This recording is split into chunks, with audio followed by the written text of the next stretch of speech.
Welcome to Aqua Platycodon, where more useless knowledge gets unlocked. Today, let's talk about virtual family scams, a scheme that doesn't start with a sob story or a desperate plea for help. Instead, it begins with something much simpler, a friendly conversation. Over time, that connection grows stronger until the victim starts to feel responsible for the scammer. And once that happens, the money starts flowing. Scammers in these cases don't rush. They take their time. They build trust. They target people who are open, kind, and maybe a little lonely. They might start by checking in regularly, asking about life, sharing small details about their own. Unlike the usual scams where someone urgently needs money, these scammers don't ask for help. Instead, they let the victim offer it. Over time, little hints start appearing. Maybe they talk about how their car keeps breaking down, but they manage to fix it themselves because mechanics are too expensive. Maybe they casually mention that they finally bought new shoes after years of wearing the same pair. Maybe they celebrate a simple meal as if it's something rare. It's never framed as a complaint. It's just part of their life. But to the victim, it starts to feel unfair. In developed countries, older people often sympathize with those who have a lower standard of living.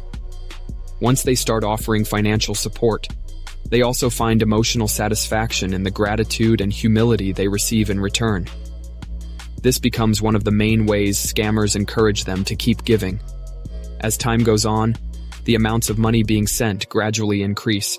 It starts small, perhaps just enough to cover a minor inconvenience, but soon escalates to larger expenses: rent, tuition, medical bills.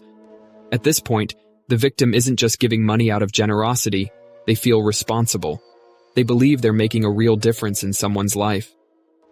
Some scammers operate on a large scale, juggling multiple victims at the same time with copy-pasted messages.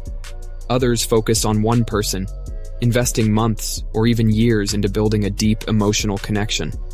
But regardless of the method, the goal remains the same: to turn emotional manipulation into financial gain.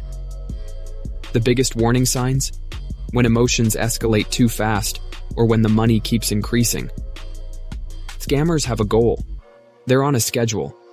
Sometimes they can't help but rush the process. They push the relationship forward too quickly, or suddenly introduce bigger financial struggles to see how much their victim is willing to give. Another major red flag is when the victim becomes emotionally dependent on the scammer. At some point, it stops being about money. It becomes about connection. And once that happens, it's much harder to walk away. That's all for today.